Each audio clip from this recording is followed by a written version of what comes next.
Hi friends, it's been around a year since I made my first Wooting modding video, and since then I've made some further adjustments to my board. What I did was mainly two things. I swapped the case to this Tofu Redux Orange case, and then I swapped the switches. So previously, if you remember, I had the Keeps for all Freebird 60 case in olive green, and I was very happy with it for the most of the last year. But when I got this purple Beast X, I knew I had to do a case swap to this e-purple tofu I had lying around, and yeah, that was something I rocked for around a month or so. But during that month I actually found something interesting. I found my superglides to be more consistent on this tofu typing angle, which is a bit higher than on the Freebird 60. I believe tofu has an angle of 7 degrees and the Freebird has around 5 degrees. Also, during past year, I had seen some very nice reviews of the Tofu Redux case, which was not available at the time when I did my first modding video. Those improvements, especially around the USB-C port, were really intriguing. So I decided to treat myself for a Christmas present and ordered the Tofu Redux case for myself. I think the biggest improvement they made for their new Redux case is regarding the USB port. The Wooting's USB port placement is not 100% the same as we see on most 60% layout ports, and was causing some slight fitment issues with some cases like the original Tofu. But now you have the neat little slider that you can slide over to the Wooting position, and now you have the perfect port placement. You also have the option to leave this part off if your USB cable for some reason has a shorter head than average. There is no shame in that. Then you have the option to install an additional brass weight inside, which will make the case alone weight around 1.1 kilograms. Without the additional weight, the case weighs 800 grams, which is still slightly heavier than the original Tofu. So I saved some money and didn't get the bar. Instead, I filled the weight cavity with some Wooting's original case foam, which I cut to fit perfectly to remove any extra hollowness from the case. Then you also get a nice sheet of dampening foam with your case, which I put on top, of course. For mounting, I went with just the original mounting method without any O-rings or anything. And the case fits perfectly and the USB port is perfectly aligned. The finish on the case is also very nice, but I was expecting it to be somewhat smoother since my e-purple tofu has a very smooth anodized surface. But yeah, this has a slightly grainier texture on it, which I honestly don't mind. It looks really nice. Then about the switches.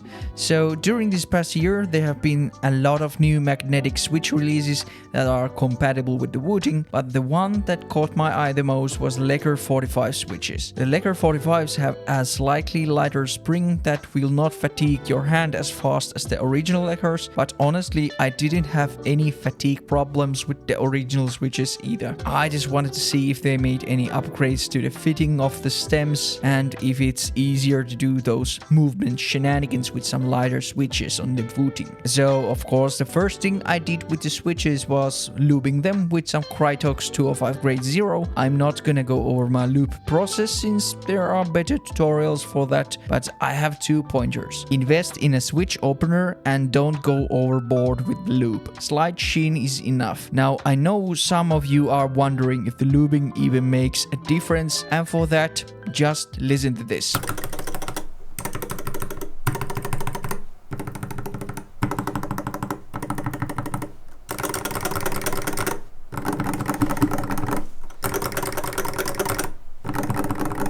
So yeah, I'd say the difference is huge and it's even more apparent in person. Is lubing switches the most fun you can have with a tub of lube and a paintbrush? Probably not, but I'd say it's worth it. Then I just removed the old switches and put in some new ones. After a slight adjustment period of around 1 week, I noticed that I could hit superglides with an even higher consistency than before. The lighter switch makes it very easy to control your switch press in a more detailed fashion. I also haven't noticed my typing to contain any more errors than before, but some have reported those kind of problems with the newer switches. You might notice that I didn't swap the keycaps from the ePBT Japanese set I installed a year ago, but there are 3 reasons for that. One is that they are still in very good shape, especially since I've given them a good scrub a couple of times with the dishwashing liquid. The keys that have some sort of shine are only the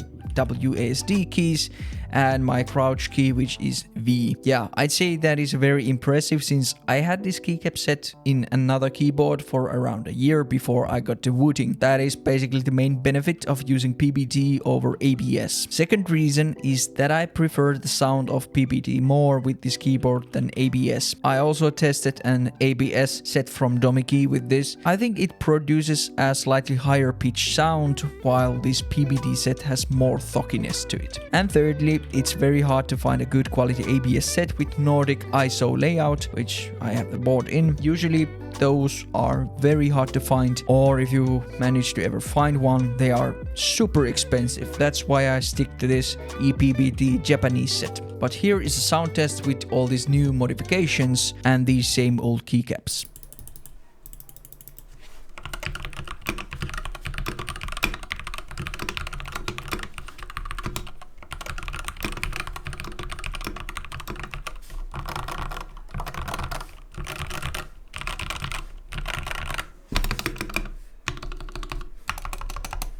In the previous modding video about Wooting, I also mentioned that I would do a full review of the Wooting afterwards, but I honestly kind of forgot. So here are my thoughts after using it for around 1 year. Long story short, it's an amazing keyboard for gaming. And yeah, I also use it as my daily driver during work. It has awesome features like the tachyon mode, rapid trigger, of the advanced keys function, and the adjustable actuation point. And those have been the game changer for me. Honestly, I can't even imagine going back to the standard mechanical keyboard, at least for gaming purposes. Let's shortly go over my settings in the Wooting web app. So yeah, as you can see on the left, I have made a profile called Superior, which is the only profile I use.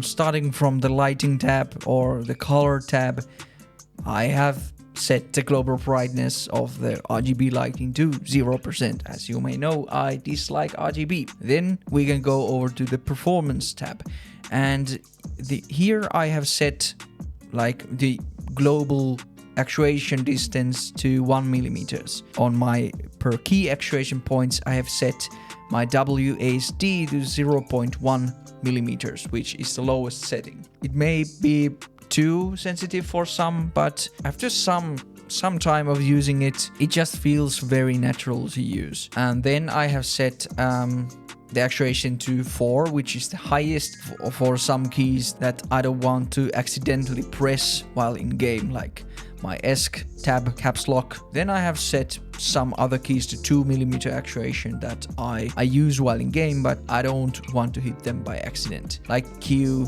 and 4, which is my ultimate, and all that. Then I have my super glide keybinds, which is crouch and spacebar, and yeah, I crouch with the V and it's set to 1.4 millimeters, and my spacebar has been set to 1.5 millimeters. That way I can press those keys with my thumb very naturally, and it just actuates the crouch before the jump, so I can more consistently super glide with those. But you may need to do some testing by yourself. I recommend you to go to the Super Glide Trainer website and just fiddle with settings. Then I have the rapid trigger set to all the keys except my shift, which is my sprint key. I have no need to press the sprint key like very rapidly. As for the sensitivity for the rapid trigger, I have set it to the highest, which is currently 0.15 millimeters. Then I have of course set the tachyon mode to on. Then on the remap tab I have not made any changes, and on the advanced keys tab I've basically set these keys to act as my arrow keys, which is very handy for me during work. Those are my settings, and if you want I can share my profile, but I don't think this is like anything groundbreaking. This is something that I just like to use. But yeah, that is about it for the video. I think I will continue to main the Wooting, and honestly, it's an amazing product. I think it's the only peripheral purchase that has made serious impact on my gameplay. I could basically use any of the mice I have there and all over this office and probably perform just fine with any of them. But for the keyboard, I will always choose the Wooting over anything else because it is just fantastic. But yeah, thanks for watching and see you on the next video. Goodbye.